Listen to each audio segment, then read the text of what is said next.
Hello hello hello and welcome everyone, welcome back to the channel. तो क्या हाल है बच्चों, पढ़ाई की याद आ ही गई? तो चलो शुरू करते हैं। तो आज हम पढ़ने वाले हैं क्लास 6 हिस्ट्री का चैप्टर नंबर 5। ओह, ऊपर ही चढ़ा दिया मैंने। तो चैप्टर नंबर 5 जिसका नाम है kingdoms, Kings and early republics, यानी कि हम पढ़ेंगे राज्य यानी कि किंगडम, किंग्स के बारे में, राजा और अर्ली रिपब्लिक्स के बारे में। तो चलो उससे पहले एक छोटी सी अपनी शंकरन भाई की कहानी देखते हैं। हुआ क्या था, इलेक्शन का दिन था। इलेक्शन आप सब जानते हैं ना, जब हम वोट करने जाते हैं आपके मम्मी पापा, आप लोग तो ऑफकोर्स अभी नहीं जाते होंगे, ठीक है।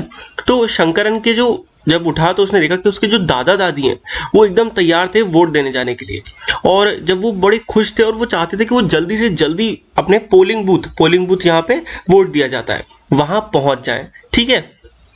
तो शंकरन जानना चाहता था कि यार वो इतने ना एक्साइटेड क्यों थे। तो उसने पूछा, तो उसके दादा ने बोला, आज we can choose our own ruler today, यानी कि आज हम अपना लीडर खुद चूज कर सकते हैं। रूलर यानी कि लीडर, इसी का तो मतलब होता है वोटिंग करना। वोट करना यानी कि वोट करके किसी को अपना लीडर बनाना, ठीक है। तो अब हम यही चैप्टर में आज समझेंगे कि यार ये किंग्स कैसे बनने लग गए, किंग्स कैसे बनते थे पास्ट में और अब कैसे बनते हैं, ठीक है। यही सब के बारे में पढ़ेंगे। How some men became rulers. तो आइए जानते हैं कि कुछ लोग रूलर्स बन कैसे गए। Choosing leader or rulers by voting is something that has become common during the last 50 years or so. अब देखो, अपना लीडर को चूज करना वोट करके, जब हम सब जाते हैं अपना अपना वोट करते हैं, जिसको सबसे ज्यादा वोट मिलते हैं, मैक्सिमम वोट जिसको मिलते हैं वो बन जाता है अपना रूलर। तो ये जो सिस्टम है ना प्रॉपर, ये हमारा कुछ 50-60 साल पहले से ही चल रहा है, आजादी के बाद से। तो how did man become rulers in the past? Question ये है भैया कि पास्ट में कैसे बनते थे। ओके, पढ़ते हैं। Some of the rajas we read about in chapter 4 were probably chosen by the Jan, the people. देखो लास्ट चैप्टर में हमने पढ़ा था कि कुछ राजा जो हुआ करते थे, राजा वही लीडर, वो कैसे बनते थे? तो वो जन यानी कि जनता, जो लोग थे ना उस शहर के, वो उसको चूज करते थे। But around 3000 years ago, but आज से 3000 साल पहले, we find some changes taking place in the ways in which rajas were chosen. देखो सबसे पहले तो ऐसे जन मतलब लोग चूज करते थे, एक तरह से वोटिंग ही समझ लो, जो भी सबसे ताकतवर है उसको ले लो। बट 3000 साल पहले कुछ चेंजेस आने शुरू हुए। वो चेंजेस क्या थे? चेंजेस इस चीज में कि राजा को कैसे चूज करना है। अब now some men now became recognised as rajas by performing big sacrifice, यानी कि अब आपको राजा बनने के लिए कुछ बिग सैक्रिफाइसेस करने पड़ते थे। अब ये सैक्रिफाइस यानी कि बलिदान क्या था? ये वो बलिदान नहीं जो आप सोच रहे हो कि हाथ वाथ काट दो या कुछ अपना त्याग दो, वो बलिदान नहीं। अभी समझते हैं। तो उन्हीं में से एक बहुत फेमस है हमारा अश्वमेध यज्ञ, जिसको हिंदी में कहते हैं अश्वमेध यज्ञ। अब ये क्या होता है समझते हैं, ठीक है। इसको हम हॉर्स सैक्रिफाइस भी कहते हैं, ठीक है। वॉज वन सच रिचुअल, वो भी एक ऐसा ही था जिसमें क्या करा जाता है, एक हॉर्स को छोड़ा जाता है, ठीक है। एक कोई भी बंदा एक हॉर्स को छोड़ता है खुला एकदम, मतलब कोई उस पर बैठता नहीं है, ठीक है। उसको खुला छोड़ देते हैं और भागने को छोड़ देते हैं कि जाओ भागो। और उसको ना जो राजा के गार्ड होते हैं, जो राजा के मतलब जिसने भी उसको छोड़ा है राजा ने, उसके गार्ड है, वो उसका ख्याल रखते हैं कि कोई इसे पकड़ के मतलब चुरा उरा ना ले। If the horse wandered into the kingdoms of other raja. अब देखो ये एक राज्य था, ठीक है, ये भी एक राज्य था, ये भी एक राज्य था, ये भी एक राज्य था। यहाँ से एक राजा ने अपना अश्वमेध यज्ञ शुरू करा, यानी कि उसने घोड़ा छोड़ा। वो घोड़ा ऐसे ऐसे ऐसे ऐसे इसमें जाएगा, फिर यहाँ जाएगा, फिर यहाँ जाके फिर वापस आएगा, ये रूट होता था, ठीक है। अगर इस राज्य में या इसमें किसी ने भी उस घोड़े को रोका, किसी ने भी उसको रोका, तो उस बंदे को उस राजा के साथ जिसने उसको स्टार्ट कराया उसके साथ फाइट करनी पड़ेगी। अगर वो जीत गया, मतलब ये बंदा जीत गया, तो इसका मतलब वो अश्वमेध यज्ञ सफल नहीं हुआ और यही राजा बनेगा, ठीक है। यहाँ का भी राजा यही बन जाएगा। बट अगर वो हार गया, ये वाला इस राजा ने हरा दिया, तो इसका मतलब अब पूरे इस राज्य पे भी इस राजा का पूरा वो हो गया, रूल हो गया, ठीक है। और अगर, ठीक है, दो ऑप्शन होते थे। If they allowed the horse to pass, यानी कि अगर उन्होंने घोड़े को रोका ही नहीं, जाने दिया, इसका मतलब कि उन्होंने एक्सेप्ट कर लिया उस राजा का जो भी वो सैक्रिफाइस कर रहा है, और मान लिया है कि वो जो राजा है वो उनसे ज्यादा स्ट्रांग है, ठीक है। तो इस तरीके से पूरे राज्यों को जीता जाता था, मतलब एक तरह से लड़के। These rajas were then invited to the sacrifice which was performed by specially trained priest. अब जो राजा पहले मान जाते थे उनको इनवाइट किया जाता था अपने यहाँ अपने राज्य में, और उनको पूजा वूजा जो भी हो रही होती थी ना, यज्ञ वगैरह, उसमें उनको इनवाइट किया जाता था। Who were rewarded with gifts, और ट्रेंड प्रीस्ट यानी कि पुजारी जो लोग थे वो इस यज्ञ को पूरा खत्म करते थे, और उनको बहुत सारे गिफ्ट्स भी राजाओं को और पुजारियों सबको दिए जाते थे, राजा की तरफ से। The raja who organise the sacrifice was recognised as being very powerful and all those who came brought gifts for him. जो भी राजा ये यज्ञ पूरा कर लेता था, माना जाता था कि वो बहुत ज्यादा पावरफुल है और सब लोग उसके लिए अपने अपनी तरफ से कुछ न कुछ गिफ्ट्स लेके आते थे। The raja was a central figure in these rituals, यानी कि राजा मेन हुआ करता था। He often had a special seat, a throne और अ टाइगर स्किन। अब वो हमेशा किस पे, अपने जो उसकी स्पेशल सीट होती थी उस पे बैठता था, ठीक है। His charioteer who was his, आप कभी भी फिल्मों वगैरह में देखो राजा अपने उस पे तो बैठते हैं थ्रोन पे, तो उसी पे बैठता था। His charioteer who was his companion in the battle field and witnessed his exploits chanted tales of his glory. उसका जो चैरिटियर कौन होता है, यानी कि जो रथ चालक, जैसे राजा तो पीछे लड़ता है, उसका एक रथ चलाने वाला होता है जो कि उसका साथ देता है हर लड़ाई में, और उसकी हर दुख वो उसने, मतलब उसकी जितनी भी जीतें थी उसने उसको देखा था, तो वो उसकी कहानियां सुनाता है लोगों को कि ये राजा कितना ज्यादा बलशाली है, कैसे इसने उस लड़ाई में उसको हराया। इस तरीके से उसके जो रिलेटिव्स हैं, यानी रिश्तेदार, बेटा वगैरह, स्पेशली वाइफ्स और सन, इनको भी कुछ छोटे मोटे माइनर रिचुअल्स यानी कि जो भी यज्ञ हो रहा है उसमें पार्ट लेना होता था। The other rajas were simply spectators who had to sit and watch the performance of the sacrifice. जो बाकी के राजा आते थे वो सिर्फ और सिर्फ स्पेक्टेटर्स, यानी कि देखने वाले का ऑडियंस थी, जनता थी। देखने वाले जो लोग होते हैं ना, वो उनका काम होता था बस बैठो और देखो जो जो भी पूजा हो रही है। प्रीस्ट यानी कि पुजारी लोग, ऋषि मुनि, perform the rituals including the sprinkling of sacred water of the king. इनका काम होता था पूरे रिचुअल्स को ढंग से करना, पूरे यज्ञ को, जिसमें से एक पार्ट था सैक्रेड, यानी कि गंगा जल छिड़कना राजा पे, sacred water. The ordinary people, the wish और द वैश्या ऑल्सो ब्रॉड गिफ्ट। जो एकदम नॉर्मल लोग थे, आम जनता, या विश और वैश्या, ये जो लोग थे, ये भी राजा के लिए अपनी अपनी तरफ से छोटे छोटे जो भी वो अफोर्ड कर सकें वो गिफ्ट लेके आते थे। However, some people, such as those who were regarded as Shudra, were by the priest were excluded from many ritual. अब देखो उस समय ना हमारी जो पूरी सोसाइटी थी वो कई पार्ट्स में बट गई थी, जिसमें से वैश्य वगैरह थे, क्षत्रिय थे, शूद्र थे। शूद्र यानी कि सबसे छोटी कास्ट जो थी, जो लोग मतलब अंतिम संस्कार वगैरह करते थे या फिर घर में पॉटी वगैरह साफ करते थे, वो शूद्र जात के होते थे, तो इसलिए उनको नहीं बुलाया जाता था। अब आइए इसी बात पे हम पढ़ते हैं वर्ण क्या होता है। अभी मैंने आपको बताया कि हमारी सोसाइटी उस समय कई पार्ट्स में बट गई थी, तो उन्हीं पार्ट्स को हम कहते हैं वर्ण, और उन्हीं को आज हम अच्छे से समझेंगे। We have many books that were composed in the northern India. ठीक है, हमारे पास बहुत सी बुकें जो नॉर्थ इंडिया में कंपोज करी गई हैं, स्पेशली उन एरियाज में जो कि गंगा और यमुना के पास है। ठीक है, अब ये जो बुक है इन्हें हमें क्या कहा गया, लेटर वैदिक। ये जो बुक्स है इन्हें क्या कहा गया, लेटर वैदिक। क्यों? क्योंकि ये सारी ऋग्वेद के बाद उसी एरिया में बनी है, क्योंकि ऋग्वेद आपने पढ़ा था चैप्टर 4 में, सबसे पुरानी किताब थी इंडिया की, उसके बाद ये सब बनी है, तो इसे लेटर वैदिक कहा गया। दीज इंक्लूड, जिसमें से हमारी सामवेद, यजुर्वेद, अथर्ववेद, ये तीनों भी आती हैं, और भी कुछ बुक्स आती हैं। ठीक है, These were composed by priests and described how rituals were to be performed. They also contained rules about the society. अब इन बुक्स में आखिर था क्या? तो बच्चों, इस बुक्स में हुआ करते थे, प्रीस्ट ने ये सब लिखा कि कैसे आप रिचुअल्स यानी कि जो भी पूजा पाठ है उसको कैसे परफॉर्म करना है, और दूसरा सोसाइटी में जो भी रूल्स हैं कि यार कौन कैसे करेगा, कौन क्या करेगा, वो भी इन बुक्स में लिखे होते थे।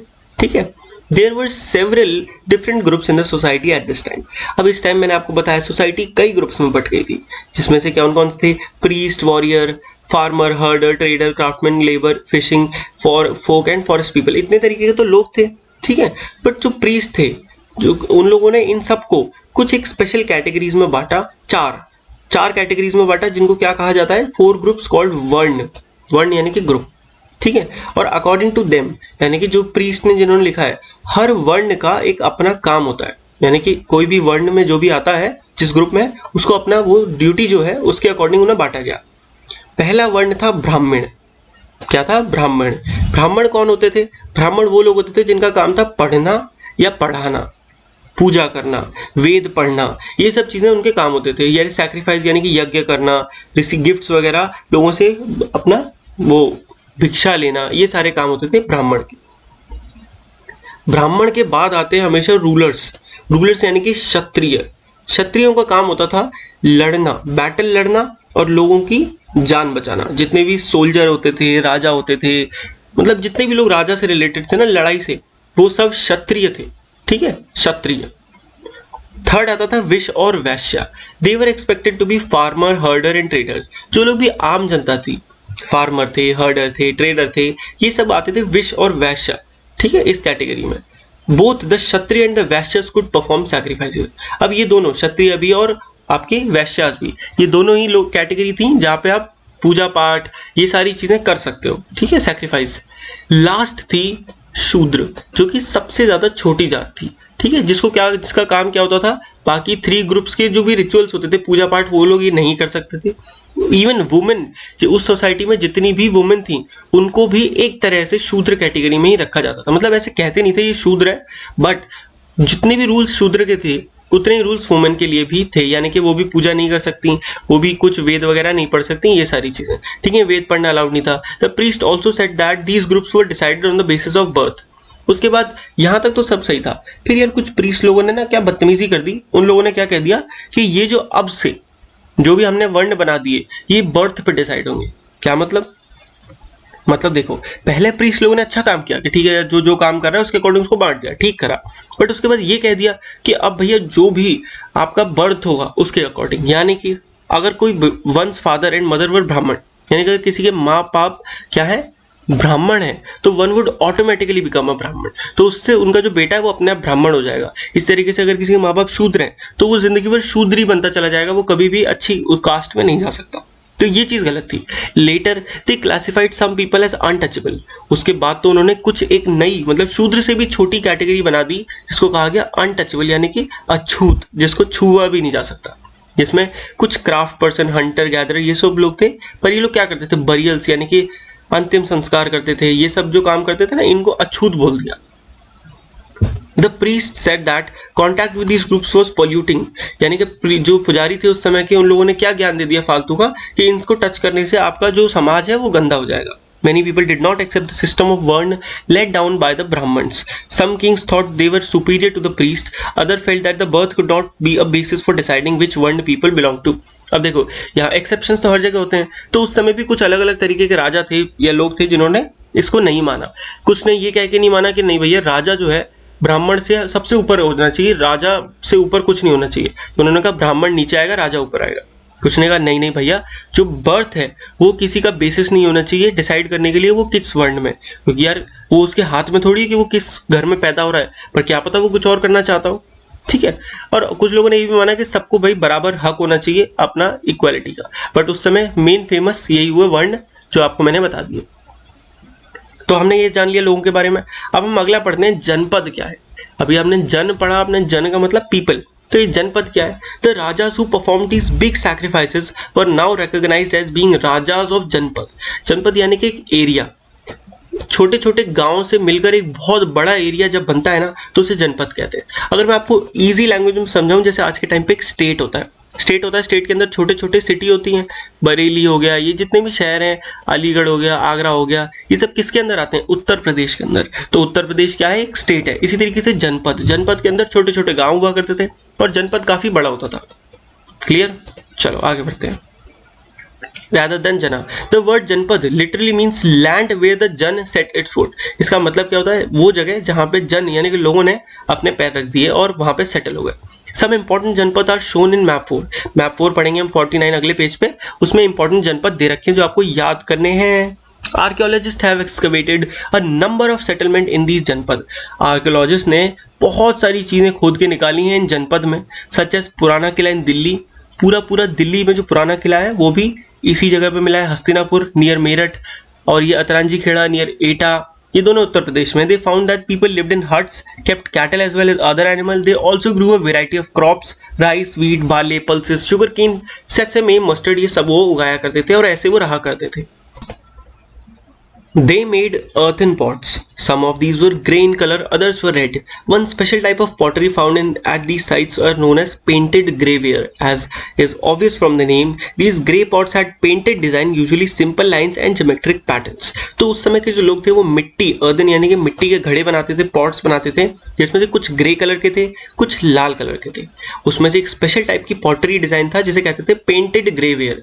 जैसे नाम से पता चल रहा है कि वो क्या था, ग्रे पॉट्स होते थे जिसको पेंटिंग करी जाती थी सुंदर सुंदर, जैसे कि यहाँ पे आप देख सकते हो, डिजाइन आपको दिख गया, ठीक है।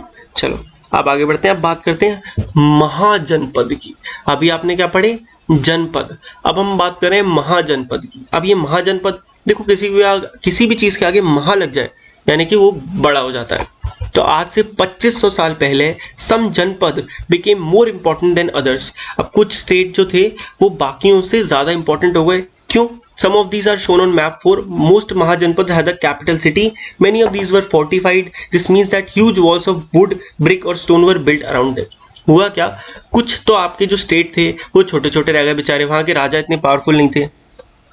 कुछ जहाँ के राजा बहुत पावरफुल था, उसने अपने आप की स्टेट को बहुत ज्यादा इंपॉर्टेंट बना लिया, एकदम मतलब ऐसा समझ लो जैसे कंट्री। महाजनपद यानी कि उस समय की कंट्री, एक पूरा पूरा देश ऐसा समझ लो, जहाँ का एक अपना कैपिटल भी हुआ करता था, जहाँ राजा का मेन किला था, और वो पूरे एंड मतलब पूरे उसके अराउंड अपने महाजनपद के अराउंड अपनी दीवार तक खड़ी कर देते थे।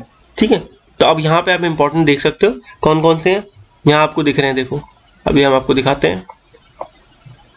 देखो हस्तिनापुर, ये क्या है, एक महाजनपद है।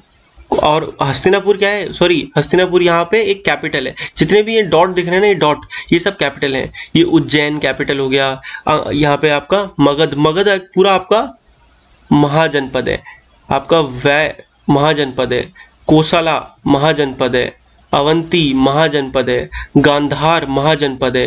ये सब क्या है, महाजनपद है, और इनके अंडर में छोटे छोटे जनपद आते हैं। और तक्षशिला इसकी कैपिटल है, अवंती की उज्जैन है, कोसला की वैशाली है। ठीक है, कौशाम्बी भी जगह, हस्तिनापुर जहाँ पे आपका महाभारत का वो था ना, हस्तिनापुर आज दिल्ली के पास पड़ता है, मेरठ के पास। ठीक है, चलो। Forts were probably built because people were afraid of attacks from other kings and needed protection. अब फोर्ट यानी कि अपने किले क्यों बनाए जाते थे, क्योंकि उन्हें डर था कि कहीं दूसरे देश के राज्य यानी कि दूसरे राज्य के राजा उन पर अटैक ना कर दें, क्योंकि पहले ये तो बहुत कॉमन था, ऐसे लड़ के तो एक दूसरे से राज्य जीते जाते थे।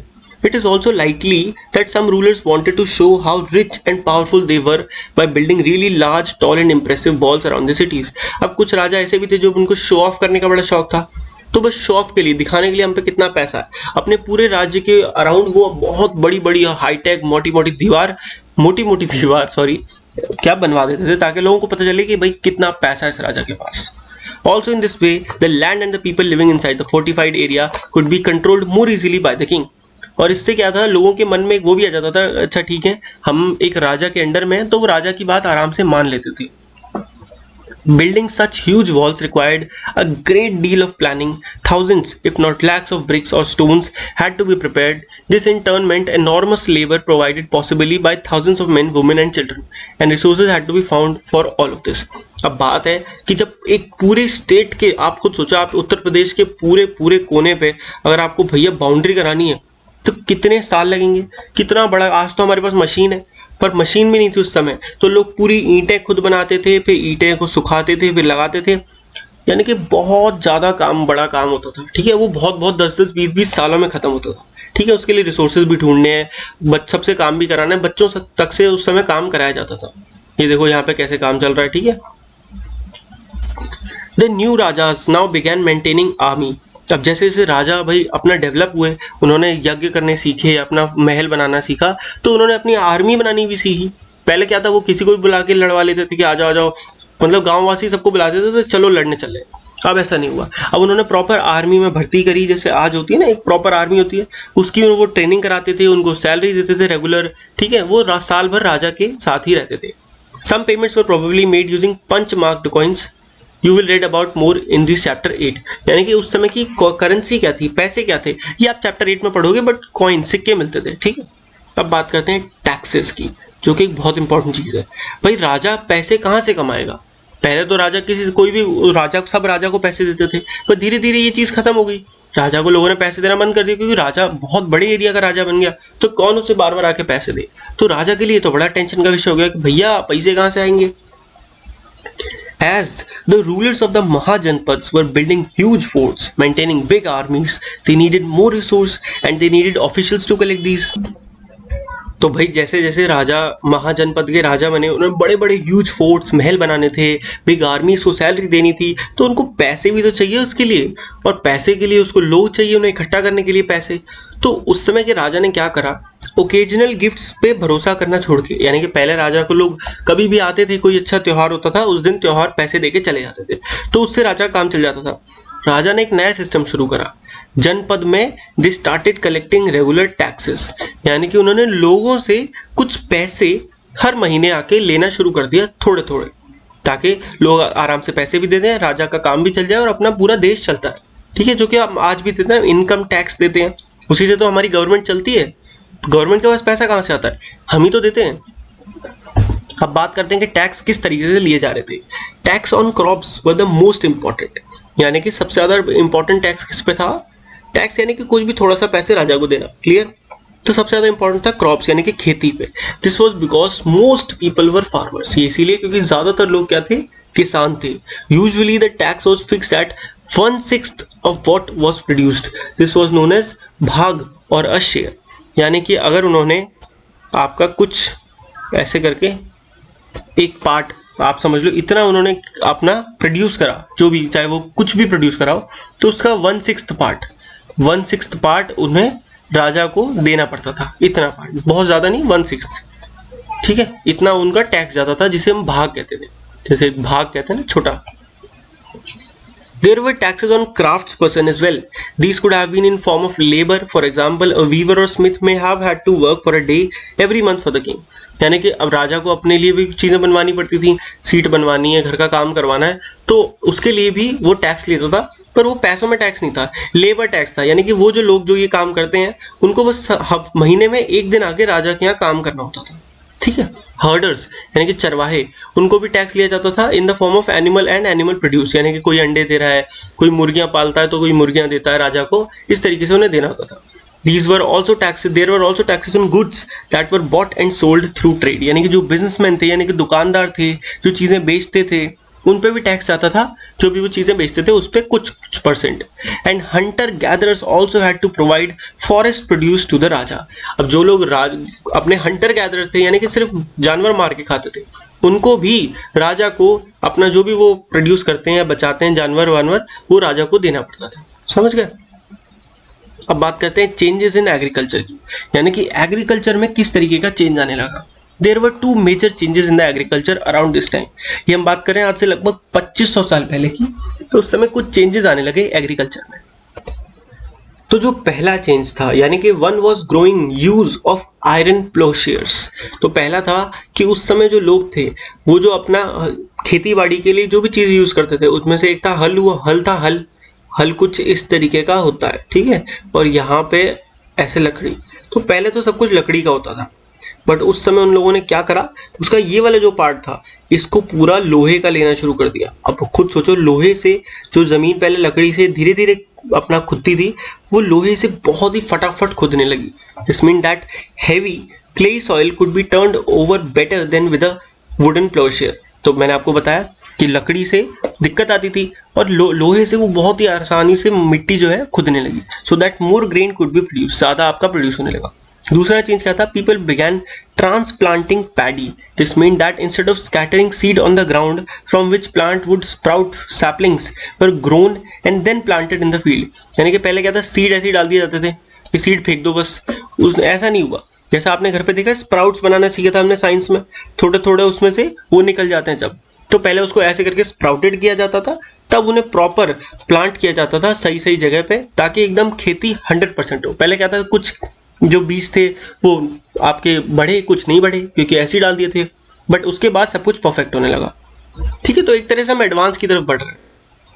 This led to increased production as many more plants survived. इससे क्या था, प्रोडक्शन जो है काफी ज्यादा बढ़ गया, क्योंकि ज्यादा से ज्यादा प्लांट्स जो सर्वाइव करके बड़े होने लगे।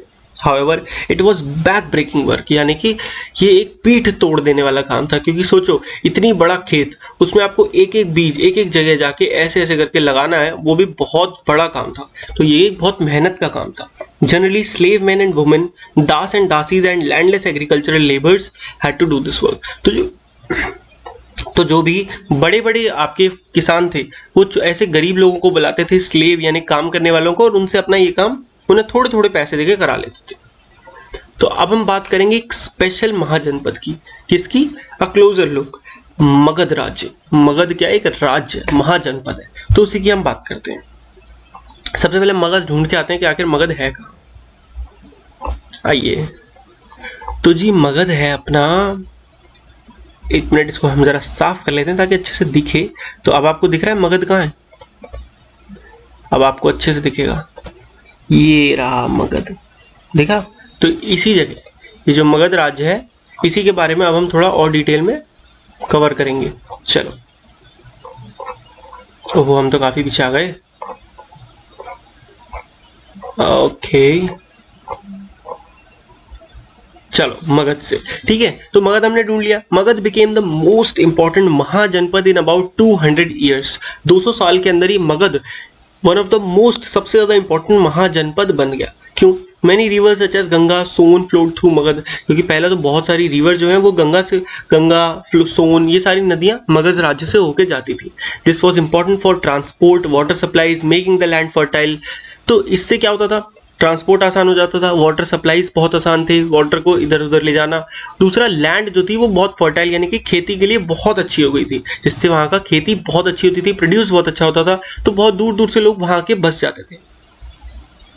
Parts of Magadh were forested. अब मगध का बहुत सारा पार्ट जो था वो जंगल भी था। Elephants which lived in the forest could be captured and trained for the army, जिससे क्या था, एनिमल्स की कभी कमी नहीं हुई मगध में। आपको जो भी एनिमल्स चाहिए, घोड़े चाहिए, हाथी चाहिए, वो सब वहाँ पे आसानी से मिल जाते थे। फॉरेस्ट है तो लकड़ी, घर बनाने के लिए, रथ बनाने के लिए लकड़ी बहुत आसानी से। तो आप देख रहे हो एकदम परफेक्ट कंडीशन थी उस देश में। Besides there were iron ore mines in the region that could be tapped to make strong tools. Iron ore mines यानी कि वो जगह जहाँ पे आपका आयरन यानी कि आपका लोहा जमीन में गड़ा हुआ मिलता है नेचुरली, उसको फिर हम निकाल के यूज करते हैं, यानी कि आयरन का जो सोर्स है वो। तो आयरन सोर्स भी उस जगह था, तो यानी कि उनको सब कुछ अपने ही जगह मिल रहा था, इसीलिए वो इतना पावरफुल बन गया। उसके साथ साथ Magadh had 2 very powerful rulers, यानी कि मगध के पास 2 बहुत पावरफुल राजा थे, जिनका नाम था बिंबिसार और अजातशत्रु। क्या नाम था? बिंबिसार और Ajatashatru. Who used all possible means to conquer other जनपद। इन लोगों ने पूरी अपनी जान झोंक दी थी, इन दोनों राजाओं ने, क्या करने के लिए, और राजा और जनपदों को अपने अंडर में लेने के लिए, यानी कि मगध राज्य को बड़े से बड़ा करने के लिए। वो चाहते थे मगध पूरे हिंदुस्तान पर राज करे, ऐसा उनका सपना था। महापद्मनंदा वॉज अनदर इंपॉर्टेंट रूलर। उसी समय का एक और राजा भी था जिसका नाम था Mahapadmananda, was another important ruler. He extended his control up to the north west part of the subcontinent. उसने नॉर्थ वेस्ट पार्ट की तरफ, यानी कि इस तरफ अपना जो राज्य है उसको बढ़ाया। राजगृह, प्रेजेंट डे राजगीर एक जगह, उस समय राजगृह नाम था उसका, इन बिहार, बिहार में पड़ता है। Was the capital of Magadh for several years. बहुत सालों तक राजगृह वहां की कैपिटल बनी रही मगध की। लेटर, बट बाद में जो कैपिटल थी उसको पाटलिपुत्र, पाटलिपुत्र यानी कि आज जहां पटना है, पटना, वहां पे उसको शिफ्ट कर दिया। यानी कि आप समझ सकते हो एक तरह से मगध उस समय का बिहार था, जो आज बिहार है उस समय का लगभग मगध था। ठीक है, इससे आपको याद रहेगा, क्योंकि उसकी कैपिटल क्या है, पटना, इसकी क्या थी, पाटलिपुत्र, तो सेम था। More than 2300 years ago, a ruler named Alexander, who lived in Macedonia in Europe, wanted to become the world conqueror.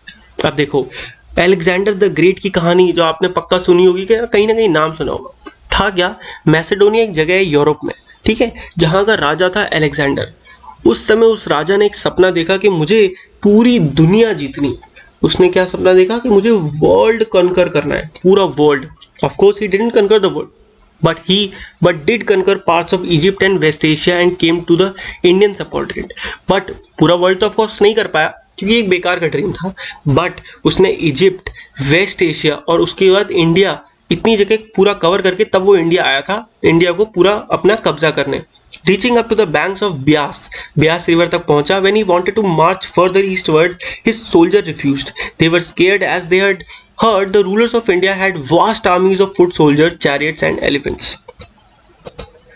जब वो हमारे हिंदुस्तान की तरफ ईस्ट वर्ड से आगे बढ़ा तो उसके सोल्जर्स तो थे, उन्होंने आगे बढ़ने से मना कर दिया, उन्होंने लड़ने से मना कर दिया। क्यों? क्योंकि देखो भाई, एक बंदा है अलेक्जेंडर, वो अपनी पूरी सेना लेके निकल पड़ा, ठीक है, पूरा दुनिया जीतने। ये तो सोच नहीं रहा कि यार उसके जो बंदे हैं उनको थकान भी होती है, वो भाई थकते भी हैं, उनकी चोट भी लगती है, वो तो लड़ता चला जा रहा है, ठीक है। तो उसने पहले इतनी जगह जीत ली, उसके सोल्जर्स बहुत थके हुए थे, कई मर चुके थे, आर्मी बहुत छोटी हो गई थी, बट अलेक्जेंडर के सर पर तो भूत सवार था, तो वो तो लड़ता चला जा रहा था। बट जो उस समय फाइनली इंडिया आके उन्होंने मना कर दिया। क्यों? क्योंकि वो डरे हुए थे, क्योंकि उन्होंने सुना था कि जो इंडिया का रूलर है उसके पास बहुत बड़ी बड़ी आर्मी है, जिसमें उनके सोल्जर्स पैदल वाले, चैरियट्स रथ और एलिफेंट्स, यानी कि इतनी बड़ी आर्मी से वो लोग लड़ते हैं, जो हमारे इंडिया में होता था सच में। इसलिए वो लोग डर गए और वहां से वापस चले गए। बात करते हैं अब एक दूसरे महाजनपद की, जो कि क्या है, Vajji. While Magad became a powerful kingdom, Vajji, with its capital at Vaishali, was under a different form of government, known as गण और संघ। देखो, मगध आपको बता दिया कि क्या चल रहा था। मगध बहुत पावरफुल था, ठीक है, क्योंकि वहां पे सब कुछ अच्छा था। वहीं उसके साथ साथ एक दूसरा महाजनपद था, वज्जी नाम था, जिसके कैपिटल वैशाली, जो कि आज बिहार में ही है, ठीक है। उसमें एक नई तरीके की गवर्नमेंट चल रही थी, जो कि क्या थी, जिसको गण या संघ के नाम से जाना जाता था। गण और संघ का मतलब समझो, it is used for a group that has many members. गण यानी कि एक ऐसा ग्रुप जिसमें कई लोग हों, और संघ मींस ऑर्गेनाइजेशन और एक एसोसिएशन। ऑर्गेनाइजेशन होती है ना कोई भी चीज, उसे कहते हैं संघ। तो अब आप ध्यान से देखना, ये जो था ना, एक तरीके से आज जो गवर्नमेंट है उसको उस तरीके को उन्होंने फॉलो करा था। इन अ गण और a sangha there were not one but many rulers, यानी कि उस समय लोगों ने क्या करा कि एक जगह थी, वहां पे क्या करा, एक राजा को हटा दिया, यानी कि कोई एक राजा नहीं हुआ। उन्होंने बहुत अपने जो पूरे एरिया के सबसे समझदार लोगों का एक ग्रुप बनाया, और जो भी डिसीजन लेना होता था इन सब लोगों से एक साथ डिस्कस होता था उस ग्रुप में, ठीक है। जो भी रिचुअल्स होते थे, कुछ भी होता था, वो सब मिलके करते थे और मिलके डिसीजन लेते थे, ताकि पता चल जाए कि भाई डिसीजन सही है कि नहीं। एक बंदा होता है, कभी कभी वो गलत भी ले सकता है, बट ज्यादा लोग हों तो वो गलती करने के चांसेस कम हो जाते हैं। They also met in assemblies and decided what had to be done and how through decision and debate. Debate होती थी, कई बार कुछ लोग मना करते थे, कुछ लोग हाँ करते थे, बट उससे एक सही डिसीजन निकल के आता था। एग्जाम्पल के तौर पे, if they were attacked by an enemy, they met to discuss what should be done to meet the threat. However women dasas and क्या kammakaras could not participate in these assemblies. तो मतलब एग्जाम्पल के तौर पर, जैसे कभी उन पे किसी ने हमला कर दिया, तो वो सब मिलके डिस्कस करते थे कि भाई अब इस थ्रेट से कैसे बचना है, इसको कहाँ से इसको हराना है, कहाँ से लड़ना है, या फिर इससे दोस्ती कर लेनी है, जो भी करना है वो मिलके करते थे। वुमेन दास और कमकरास ये सब लोग इस चीज में पार्टिसिपेट नहीं करते थे। Both the Buddha and Mahavir, about whom you will read in chapter 6, अगले चैप्टर में आप पढ़ोगे इन दोनों के बारे में। बुद्ध और महावीर ये दोनों कौन थे? जैन धर्म के थे। बिलोंग टू गण और संघ, ये दोनों ही किसके थे? गण और संघ, इनमें ये हुआ करते थे। यानी कि वो जो उस समय के जो राजा थे, एक तरीके के जो कई सारे ग्रुप पे, उनमें से ये भी एक हुआ करते थे। Some of the most vivid descriptions of life in the sangha can be found in Buddhist books. तो सबसे अच्छे से जो हमें पता चला है कि यार संघ में रह के जिंदगी किस तरीके की हुआ करती थी, क्या डिस्कशन होते थे, कैसे राज्य संभाला जाता था, ये सब हमें पढ़ने को मिला है बुद्धिस्ट किताबों से, क्योंकि बुद्ध ने किताबें लिखी हैं, ठीक है। This is an account of the Vajjis from दिगानक Nikaya, a famous Buddhist book which contains some of the speeches of Buddha. These were written down about 23 years ago, ठीक है। तो देखो यहाँ पे हम थोड़ा सा इनके बारे में और पढ़ लेते हैं, जो कि हमको कहाँ से पढ़ने को मिला? बुद्धिस्ट बुक से, जो कि बुद्धा ने लिखी थी, ठीक है, जिसमें बुद्धा की स्पीचेस थी, 2300 साल पहले लिखी गई थी। अजात शत्रु वांटेड टू अटैक द वज्जीस। अजात शत्रु जो था वो कहाँ का था? मगध का था। वो अटैक करना चाहता था वज्जीस पे। ही सेंट हिज मिनिस्टर नेम्ड वसक्कर, उसने अपना एक क्या भेजा? वसकरा, अपना एक मिनिस्टर भेजा बुद्ध के पास, to get his advice on the matter, ताकि वो जानना चाहता था कि भाई क्या मैं ये करूं कि नहीं, अजातशत्रु। तब Buddha asked whether the Vajjis met frequently in full assemblies. When he heard that they did, he replied that Vajjis would continue to prosper as long as। जब बुद्ध से उसने पूछा, तो बुद्ध ने पूछा क्या वो लोग अभी भी ग्रुप में असेंबली करते हैं, मतलब इकट्ठा होकर बात करते हैं? तो उसने बोला हाँ। तो फिर बुद्ध जी ने एक बड़ी अच्छी लाइन बोली। बुद्ध जी ने बोला वज्जीज जो लोग थे ना, मतलब वो जो पूरा महाजनपद था, वो तब तक तुम उन्हें हरा नहीं सकते, वो तब तक प्रॉस्पर करते रहेंगे। कब तक? ये 5 पॉइंट उन्होंने दिए। तब तक रहेंगे जब तक, पहला, दे held full and frequent public assembly, यानी कि जब तक वो इस तरीके की पब्लिक मीटिंग्स, यानी कि सबसे मिलकर डिस्कशन करते रहेंगे, तुम उन्हें नहीं हरा सकते।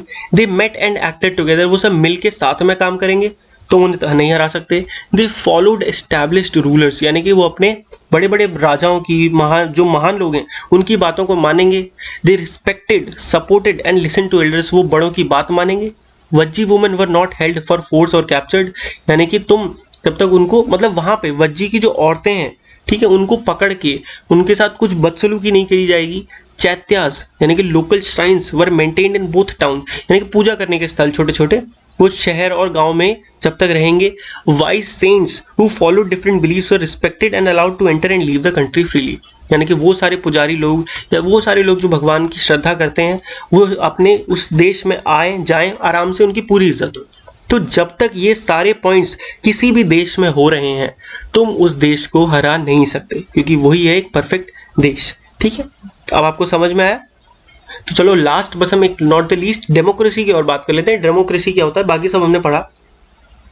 आज के टाइम में आपने सुना होगा जो हमारी इंडियन गवर्नमेंट है वो डेमोक्रेसी फॉलो करती है। डेमोक्रेसी यानी कि हम सब बहुत सारे लोग मिलके एक बंदे को एक वोट करते हैं और उससे हम अपना लीडर खुद चुनते हैं। डेमोक्रेसी यानी कि अपना लीडर खुद चुनना। ठीक है, तो आपने अभी सबसे पहले स्टार्टिंग पढ़ा था वोट करके, तो आज डेमोक्रेसी फॉलो होती है। उस समय भी आपने देखा क्या फॉलो होता है। तो इसी के साथ हमने पूरा चैप्टर खत्म कर लिया। मुझे पढ़ा के बहुत मजा आया। आप बताना आपको पढ़ के मजा आया कि नहीं आया, कैसे बताओगे? कमेंट सेक्शन में जाके बताओगे। ठीक है, और अच्छी लगी वीडियो तो वीडियो को लाइक कर देना। ठीक है, आपका एक कमेंट यार मेरे लिए बहुत इंपॉर्टेंट है, मेरा पूरा दिन बन जाता है आपका एक कमेंट पढ़ के। तो with this we come to an end of this session. Subscribe कर दो इस चैनल को अगर आप मिलजुल के मस्ती के साथ पढ़ना चाहते हो। अपने उतना पढ़ते हैं जितना इंपॉर्टेंट हो, फालतू का चीजें नहीं पढ़ते, वरना जो बेसिक है अपने वो भी नहीं समझ पाएंगे। ठीक है, तो thanks for watching this video. मिलते हैं अगली वीडियो में, तब तक के लिए गुड बाय, टेक केयर, पढ़ते रहिए।